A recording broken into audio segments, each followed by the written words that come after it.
Assalamualaikum dan selamat sejahtera kepada semua pendengar Asian Horror Story. Saya Irsyad, si tukang cerita, akan menghiburkan anda di mana jua anda berada. Ambillah iktibar dan jauhkanlah daripada yang syirik. Kepada anda yang masih belum subscribe, silalah tekan butang subscribe dan lonceng untuk tidak ketinggalan kisah-kisah seram dan mistik yang bakal dikongsikan oleh si tukang cerita. Dan kepada pendengar yang ingin berkongsi pengalaman seram ataupun mistik, anda bolehlah hantarkan email kisah anda kepada asianhorrorstory@gmail.com. Kisah anda dinanti oleh si tukang cerita.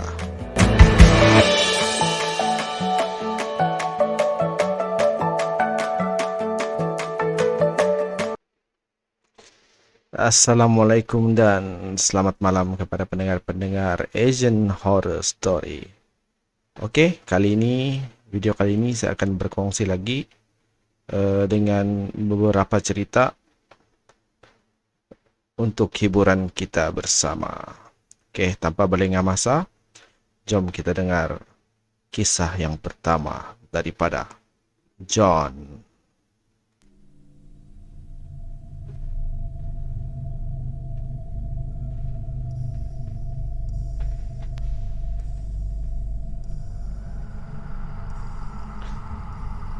Selamat sejahtera dan selamat malam kepada si tukang cerita dan juga kepada pendengar Asian Horror Story.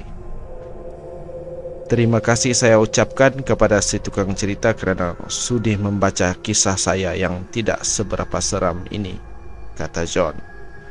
John sudah mengirimkan email untuk kali kedua kepada si tukang cerita. Nama saya John dan ini adalah kali kedua saya mengirimkan email kepada Asian Horror Story. Pengalaman kali ini yang akan saya kongsikan ialah pengalaman disesatkan dengan uncle saya semasa sedang berburu. Kejadian ini berlaku di kebun datuk saya di Sabah. Kami semuanya berenam. Saya, bapa saya, uncle saya, adik saya dan dua lagi saudara. Kami kemudiannya berpecah kepada dua kumpulan. Saya dengan uncle saya yang bernama Don, bukan nama sebenar, yang juga saya panggil sebagai Mai, berdua sebagai satu kumpulan.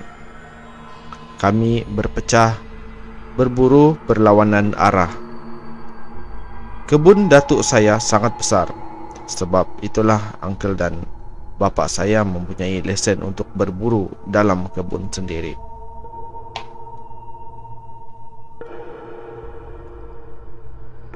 Setelah berjalan dalam 1 kilometer, kami berjaya menjumpai babi hutan. Uncle saya, Don, pertama kalinya menembak kerbau pendek itu. Kerbau pendek, Sabah kita panggil kerbau pendek. Sangatlah gembira dan terlupa sama sekali pantang larang semasa berburu. Dalam kegembiraan mampu menembak babi hutan itu, kami terlupa untuk memotong secebis daging atau mana-mana bahagian untuk dibuang ke dalam hutan. Saya segera memasukkan buruan tadi yang saiznya tidaklah seberapa besar ke dalam beg yang sudah saya sediakan. Dan kami kembali ke kawasan kereta untuk berkumpul dengan kumpulan kedua. Setelah berehat selama 15 minit, uncle saya Don bercakap perlahan kepada saya. John, jom kita masuk semula. Mesti ada tu yang lain kan? Uncle saya menjadi bersemangat pula bila sudah mendapat hasilnya yang pertama. Jadi saya memindahkan hasil buruan ke belakang kabin kereta double cab. Namun John tidak membersihkan darah yang masih ada dalam beg tadi. Kami berkata kepada kumpulan kedua untuk tunggu seketika. Kami akan masuk semula ke dalam tempat tadi yang John dan Uncle Don dapat hasil tu. Seingat saya, kata John, tidaklah jauh kami berjalan tadi. Dan sebelum mula pergi berburu tu, Ibu John ada mengingatkan John untuk membawa limau. Namun kata John, limau itu saya kopek-kopek dan makan semasa sedang melihat ke sana sini. Tiba-tiba kami sampai di satu tempat seperti rumah kebun kecil untuk menggiling getah sekerap. Saya memanggil uncle saya itu sebagai Mai, berkata, "Mai, ini rumah kebun siapa nih?" Uncle Don pun berkata, "Ndak pasti pula nih siapa punya tahu." Jadi kami teruskan berjalan lebih kurang 10 meter. Kami melihat ada bukit yang lapang di depan kami dan kami tidak menjumpai tempat yang kami memperoleh hasil buruan tadi. Dan apabila kami toleh untuk pulang semula, rumah kebun tadi sudah tidak kelihatan lagi.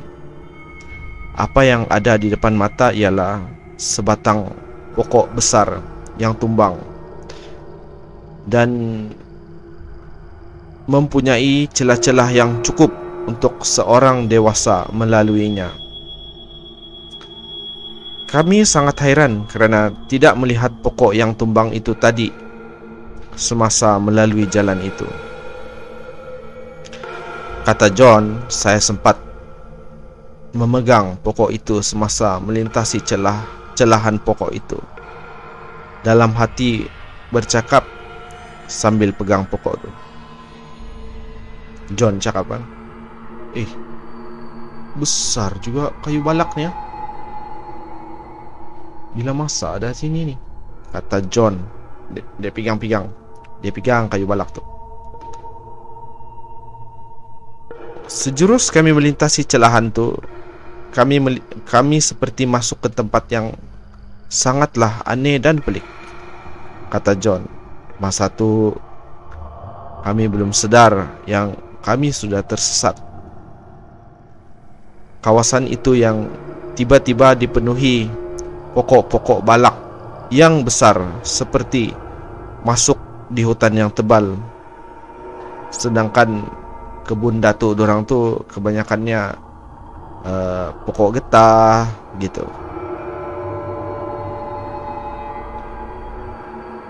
Dalam beberapa minit berjalan, kami menjumpai bukit kecil yang mempunyai aliran air dan seperti sungai kecil berbatu-batu di hadapan kami.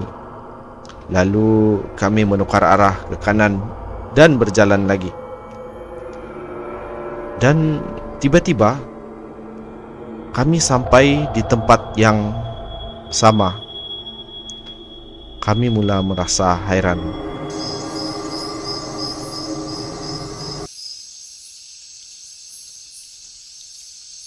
Mai, di mana kita nih, Mai? Macam kita balik di tempat yang sama juga nih. Kejap John.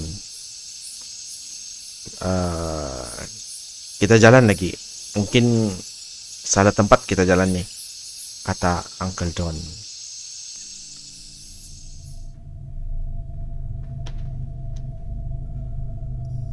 Dan sekali lagi kami sampai di tempat yang sama. Uncle Don mula resah. Kami mencari-cari laluan yang belum lagi kami ikuti tadi. Dan ada satu laluan nih. Dia seperti laluan binatang. Lalang tu tinggi di bawah dia tu ada laluan binatang.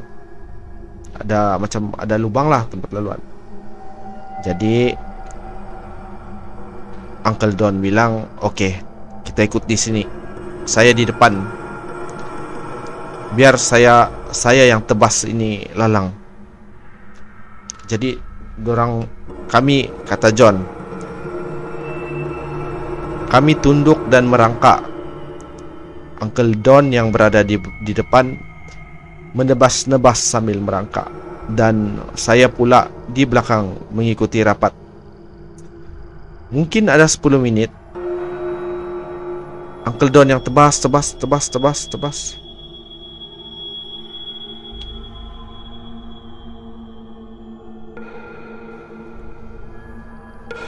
Tiba-tiba Uncle Don cakap, "Tidak boleh nih John. Makin ditebas nih lalang nih makin tebal. Kita undur dulu.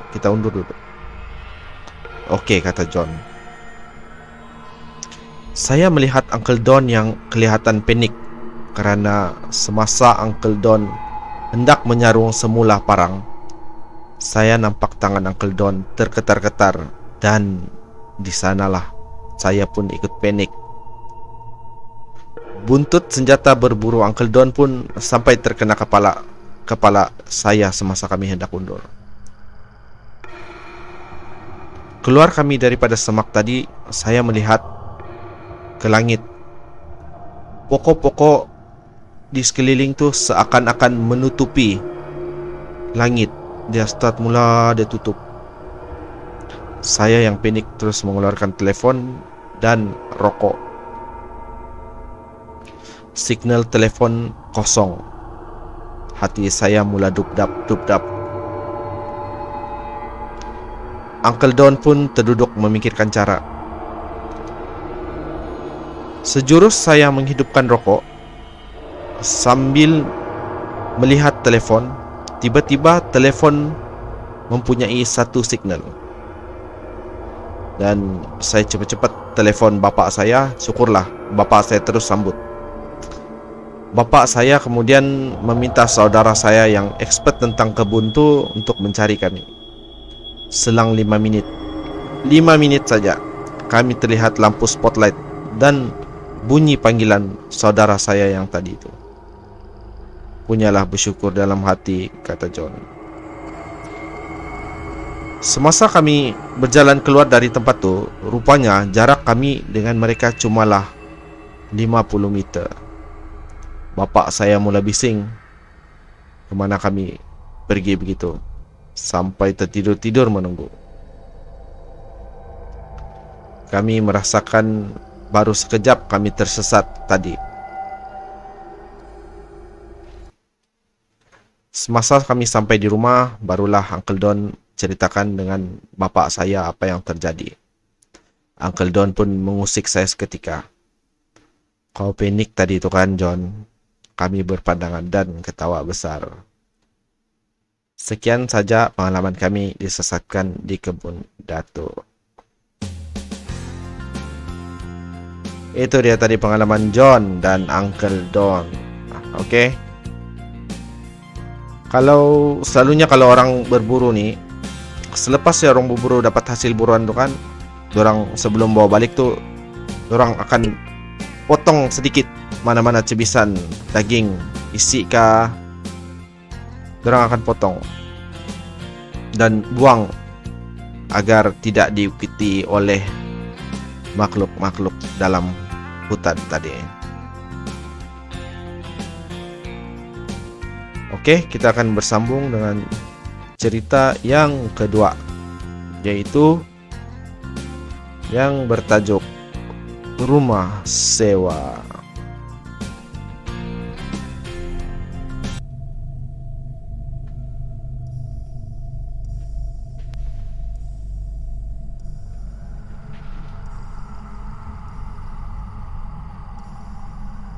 Assalamualaikum Irsyad si tukang cerita.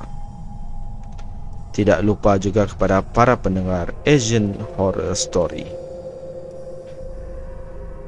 Jangan sebut nama email saya ya. Namakan saja saya Kak Z. Kakak berasal daripada kota Kinabalu, Sabah. Ini adalah kisah seram daripada Kak Z. Kisah ini berlaku pada tahun 2015. Masa tu kakak baru saja berpindah masuk ke rumah sewa, yaitu apartmen.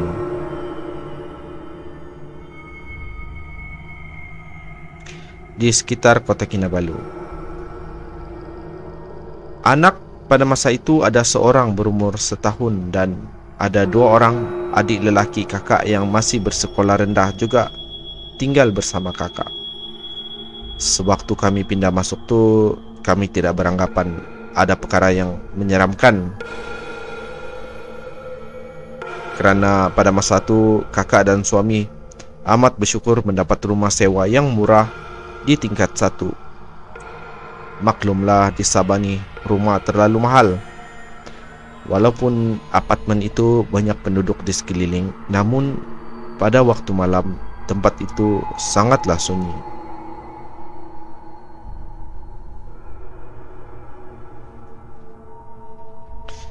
Rumah sewa ini mempunyai 2 bilik tidur dan 1 bilik untuk store. 2 adik lelaki kakak tadi tidur di bilik kedua dan master bedroom. Kami jadikan tempat simpanan.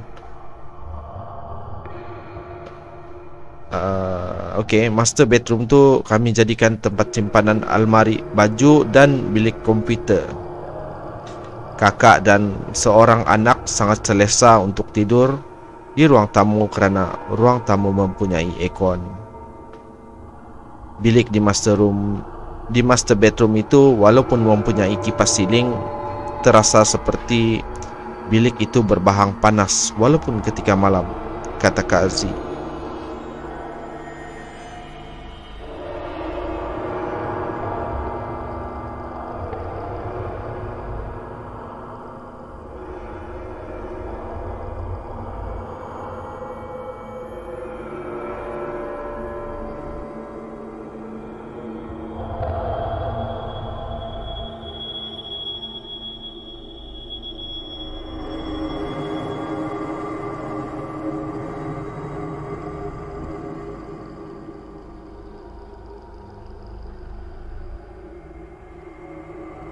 Maaf, ada stop sekejap.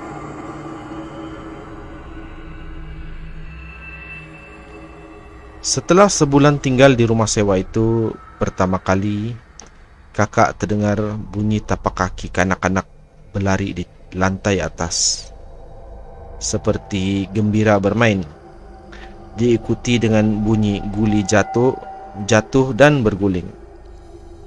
Bunyi itu akan berulang-ulang.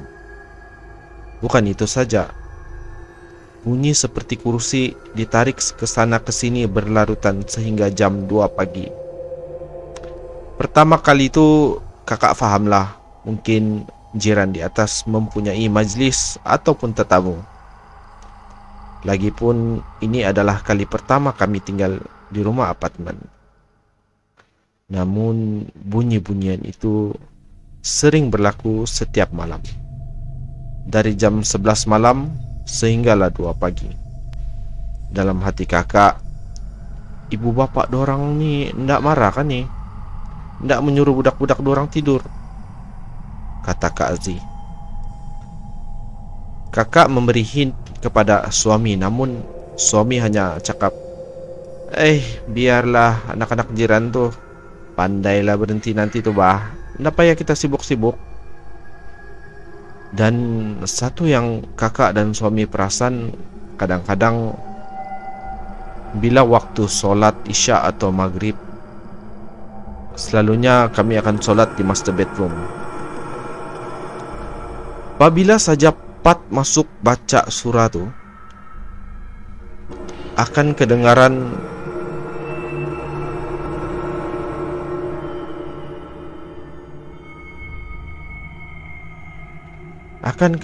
budak-budak di atas berlari dan berhenti tepat di atas kepala lantai di atas.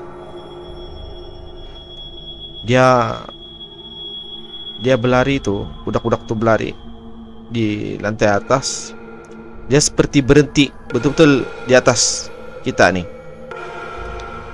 Dan dorang akan jatuhkan guli dan menghentak-hentak kaki pada lantai. Semakin kuat surah yang dibaca, semakin kuat hentakan kaki pada lantai. Sangat mengganggu. Kami masih sangkakan itu adalah budak-budak rumah atas. Kejadian begitu berlaku sampai juga setahun kami biarkan saja. Sehinggalah kakak dan suami balik dari membeli barangan dapur. Kami tersapa dengan seorang kakak nih, yang juga tinggal di atas kami. Kakak bertanya dari mana. Biasalah Irsyad, kena ramah juga dengan jiran-jiran tetangga nih. Kakak tuh kata mereka baru saja balik dari rumah mereka yang satu lagi tuh. Rumah di sini ini adalah rumah kedua mereka. Kakak sajalah tanya, "Selalukah tinggalkan budak-budak dengan penjaga?" Kakak tuh spontan kata, "Rumah atas nih selalu kosong ditinggalkan dan kakak tuh baru saja selesai proses penjualan rumah mereka." Kakak terkudu tapi buat-buat senyum dan meminta diri. Seminggu selepas tu kakak nampak ada pemilik baru tinggal di rumah itu kerana ternampak mereka memunggah barang naik ke tingkat 2. Walaupun sudah bertukar jiran, kakak dan suami masih mendengar bunyi yang sama setiap malam.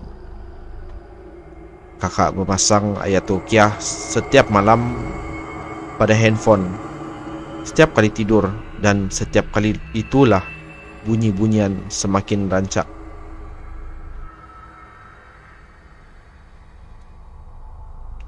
Dan satu hari itu kakak dan suami terselisih dengan jiran tingkat 4 yang baru juga berpindah 2 bulan lalu ke blok apartemen yang sama. Suami istri dan juga seorang anak. Mereka sangatlah mesra.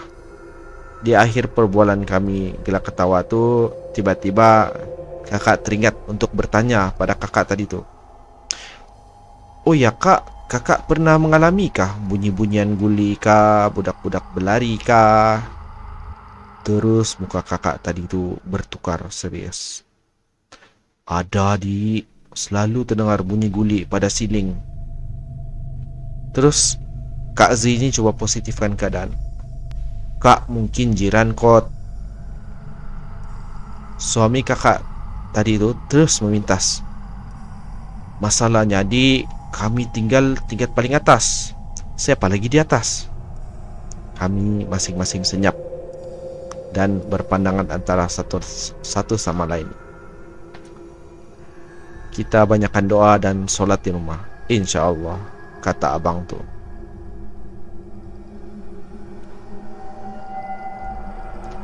Setelah 2 tahun kami menyewa di sana, kata Kak Z, akhirnya kami pindah ke tempat lain. Sekian saja kisah rumah sewa kakak ni. Terima kasih si tukang cerita dan pendengar-pendengar Asian Horror Story. Semoga terhibur dengan kisah Kak Z.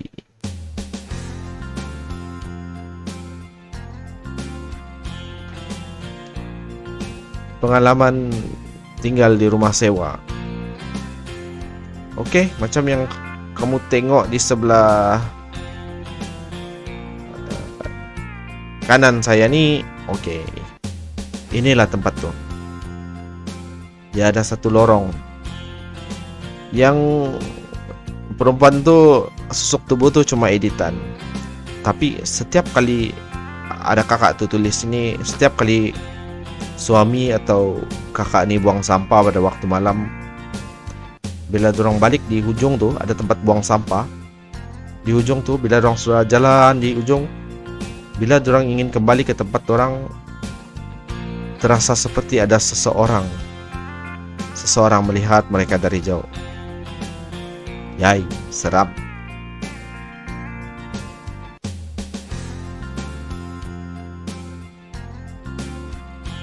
Oke, kita akan sambung cerita yang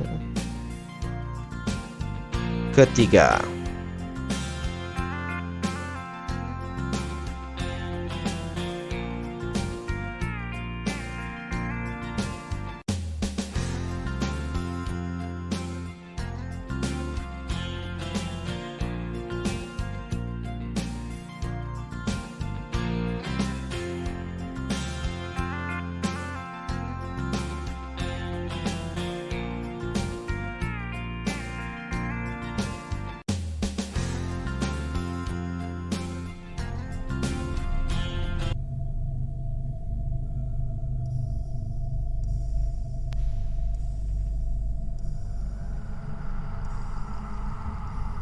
Jam menunjukkan pada pukul 1 pagi dan bunyi seperti itik mengekek di luar mengelilingi rumah kedengaran kata Re.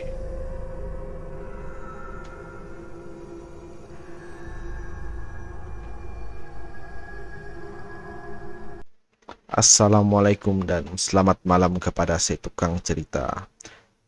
Tidak lupa juga kepada pendengar-pendengar Asian Horror Story. Terima kasih kerana membaca kisah saya ini. Nama saya Ray. Pengalaman ini sudah lama berlaku. Kejadian diganggu oleh makhluk dipanggil B Kuasa 2. Kejadian ini juga berlaku di Kota Belud, Sabah. Kami berlima yang berasal daripada Kota Kinabalu yang pada waktu itu bekerja kontrak sebagai buruh kasar membersihkan parit di sekitar Kota Belud. Majikan kami ada menyediakan tempat tinggal di kawasan kampung, yaitu rumah lama kayu satu tingkat.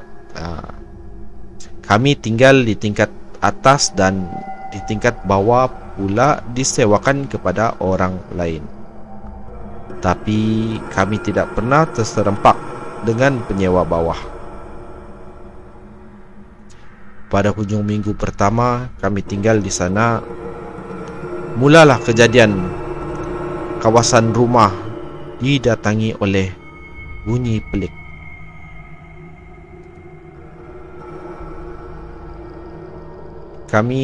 Pada mulanya kami tidak menghiraukan. Biasalah, kampung, ayam, itik, kucing, anjing, semua pun ada, kata Re. Lagipun penat kerja membersihkan parit-parit membuatkan kami semua tidur sangat lena pada waktu malam.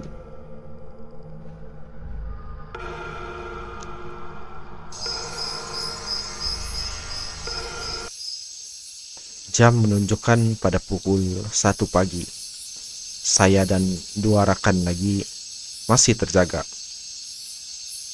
Saya yang bermain gitar secara perlahan. 2 rakan tadi sibuk bermain game telepon. Tiba-tiba bunyi seperti itik mengekek di luar mengelilingi rumah.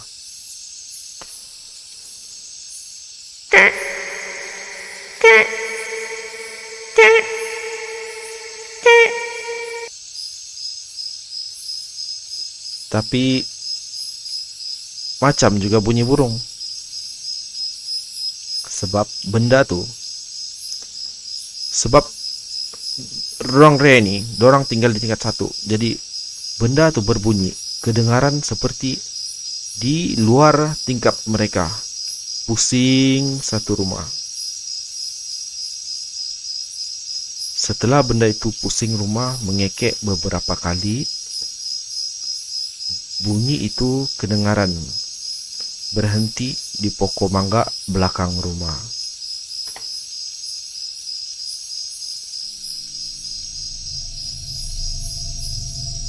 Betul-betul atas pokok, dan benda itu mengekek di sana.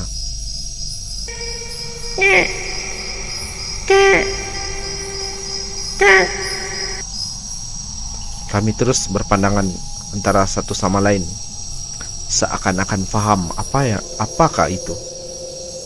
Saya berbisik dengan rekan, "Wih, tidur kita. Macam benda tuh tahu." Kami padamkan lampu dan benda itu masih juga mengekek. Dan lama juga benda itu berbunyi dan tiba-tiba bunyi itu hilang.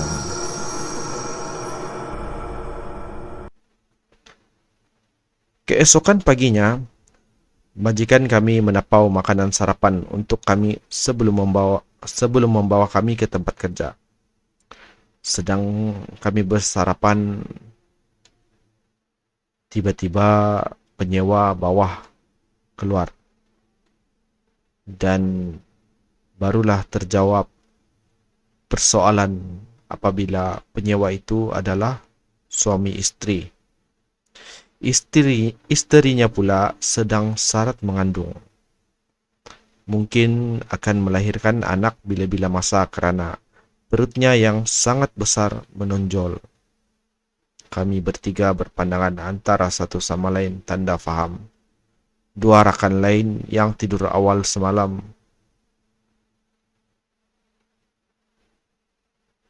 hairan melihat gelagat kami.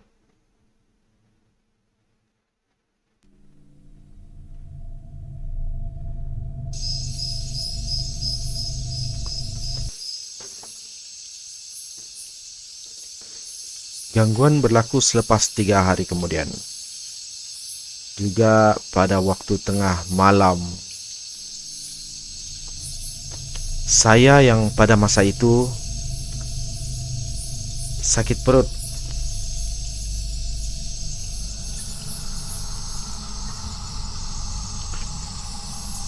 Terbangun pergi ke tandas yang juga ada di bilik yang sama. Sedang syok-syok membuang tuh, tiba-tiba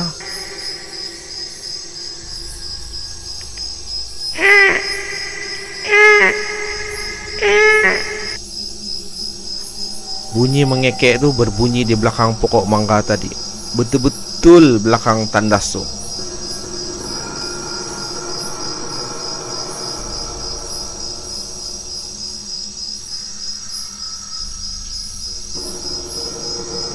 Alangkah terkejutnya saya. Gila seram kata Re terus dalam tandas. Saya cepat-cepat membersihkan diri sambil mata melilau melihat tingkap kayu jenis lama dan mangkuk tandas. Rumah kayu tingkat 1. Pipe PVC yang bersambung ke mangkuk tandas boleh dilihat terus ke bawah. Kononnya makhluk B kuasa 2 ni boleh menembusi ruangan kecil untuk masuk, dan kononnya makhluk ini suka makan dubur. Entahlah. Hahaha, ketawa Re dalam kiriman beliau. Saya kemudiannya kembali ke tempat tidur saya semula.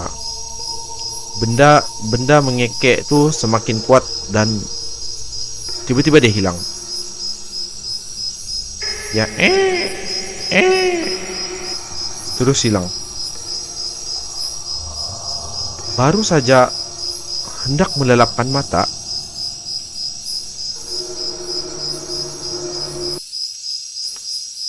tiba-tiba terdengar seperti tingkap diketuk-ketuk. Ada 4 tingkap kayu di bilik itu. Saya dalam keadaan baring, curi-curi lihat tingkap mana yang diketuk. Semua tingkap diketuk berganti-ganti sampailah di tingkap atas kepala saya. Rakan-rakan lain sudah nyenyak tidur. Sampai 4 tingkap kepala saya tuh. Benda itu rupa-rupanya melanggar-langgar guna kepalanya, bro, kata Re. Sebab tingkap itu ada celah-celah. Ternampak ada sebiji mata sedang melihat-lihat seperti tercari-cari dan hilang begitu saja. Kata Ray. Dia tengok di cubuk tu kan. Di cubuk tu ada mata.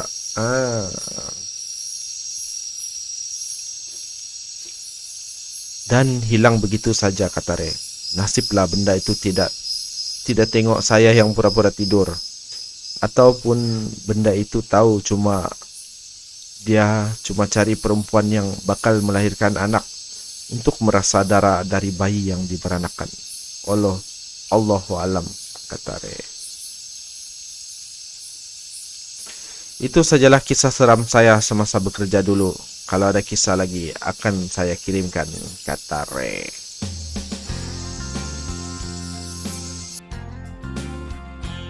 Itu dia pengalaman daripada seorang pengirim kita bernama Ray, bukan nama sebenar.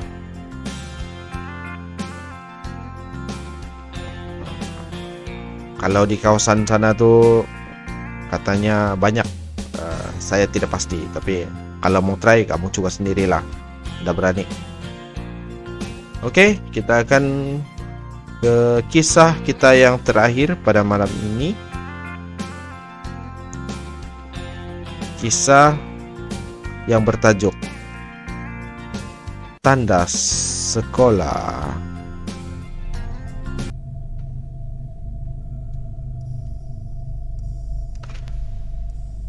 Hai tukang cerita dan assalamualaikum juga kepada pendengar-pendengar Asian Horror Story. Nama saya Aimi. Terima kasih kerana membaca cerita pendek saya. Cerita saya ini terjadi di sekolah saya di Papar, Sabah sebelum PKP, kata pengirim. Saya mengikuti kelas tambahan di waktu petang setiap Jumaat. Selesai kelas tambahan, sewaktu menunggu bapa saya tu tiba-tiba terasa ingin membuang air kecil. Saya mulanya bimbang ke tandas kerana tiada lagi pelajar di sekolah itu dan hanya beberapa orang cikgu di bilik kaki tangan yang masih bekerja. Saya yang tidak mampu menahan terus ke tandas perempuan di hujung blok kerana tandas itu sajalah yang bersih. Semasa masuk ke tandas tu, saya rasa sedikit seram. Suasana petang itu sangatlah seram, namun saya sudah tidak dapat menahan lagi, kata Aimi. Selesai membuang air kecil, apabila saya keluar saja dari kubikel tandas tu, saya nampak ada darah pada lantai tandas. Tiba-tiba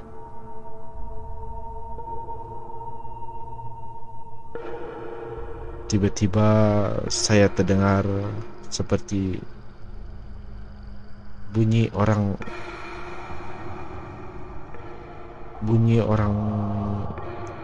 perempuan menyanyi.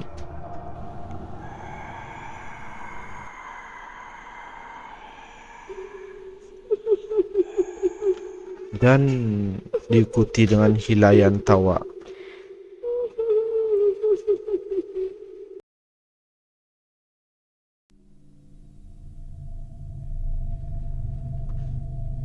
Saya terus dapat tangkap bahawa itu bukanlah pelajar ataupun cikgu. Saya pun tergesa-gesa keluar.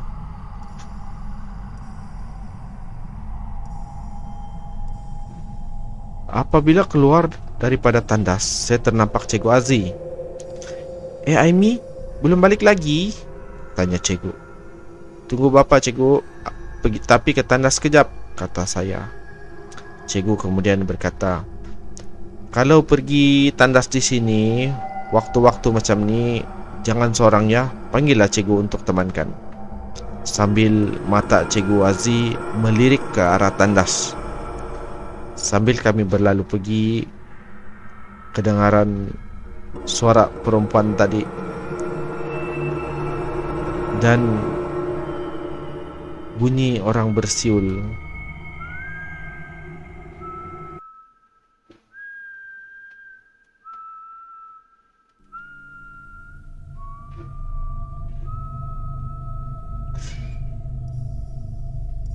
Cikgu Azzi memandang ke arah saya sambil jari di mulut.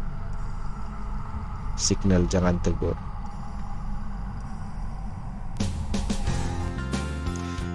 Itu sajalah cerita saya, tukang cerita. Sekian dari saya, Aimi.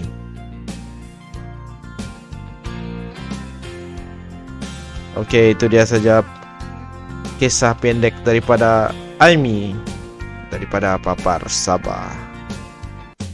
Oke, terima kasih kerana mendengar Asian Horror Story. Kita jumpa di lain masa. Semoga terhibur dan jangan lupa tekan butang subscribe dan lonceng untuk tidak ketinggalan kisah-kisah seram yang bakal dikongsikan oleh si tukang cerita. Sekian dan terima kasih.